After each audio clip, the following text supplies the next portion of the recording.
He begins like this: rejoice in the Lord always. I will say it again, rejoice. What Paul is talking about here is intentionality. He's talking about you doing something on purpose. Sometimes we rejoice reactively, right? Like if somebody came up to you and they said, you just won the lottery, how would you react? How would you react? Yeah, I mean, you would. Come on, be honest. You wouldn't say, no, I know it's really not good when people win the lottery because, most of those people end up ruining their lives. No, I'm not happy that I won the lottery. How would you really react if you won? Yeah, you'd be super excited if you won the lottery. So sometimes we rejoice reactively. Something good happens to us, we react, we rejoice. What Paul is doing here is he is telling us to rejoice in the Lord, not only when God does something good in our lives, but in a proactive, intentional way. Because he's saying to do it, when is he saying to rejoice in the Lord? Always. What parts of your life does that leave out?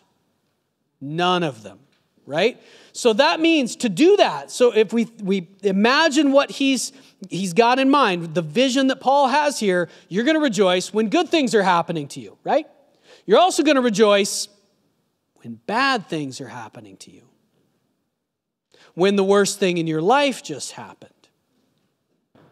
When you're tempted to be really angry. When you're holding on to bitterness and it's really hard for you to forgive that other person who just did that horrible thing to you. Why would they do that?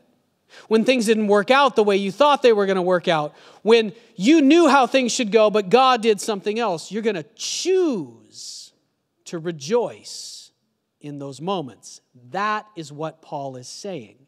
You're going to be like my great-grandmother Lorraine was in the car when she'd just gone through a severe family conflict and was in immense physical pain. She made a choice. That was not reaction. That was not her reacting. Well, I guess at that point, she'd probably built it in so deeply as a habit that I think she really did it almost automatically. But that's because of a lifetime of choices that even when things are going wrong, she's going to rejoice. Okay? How would you do this? We'll talk about this a little bit more further on because there are some questions there. How do I rejoice? Sometimes it doesn't look like jumping for joy, right? If the worst thing in your life just happened, you're probably not going to go, woohoo, but you can choose in those moments to say to God, this thing just happened. I'm choosing to rejoice in you. Thank you for this and this and this, these things that you have done for me. To count your blessings intentionally. So this is key. This is the first thing he says. Rejoice in the Lord always. He says it again, rejoice. Why do you think he says it twice? Come on, because we need him to say it. We need him to say it over and over. It's actually the third or fourth time he said it in this letter. In this letter. And where is Paul saying this from? Is he saying this from a multi-million-dollar penthouse mansion? Nope. From a dungeon. The dungeon of the palace in Caesarea that's so filthy that his friends were risking their lives to come help him just to feed him in this dungeon because they got sick. There was sickness and disease all over this place. That's where he's saying this from.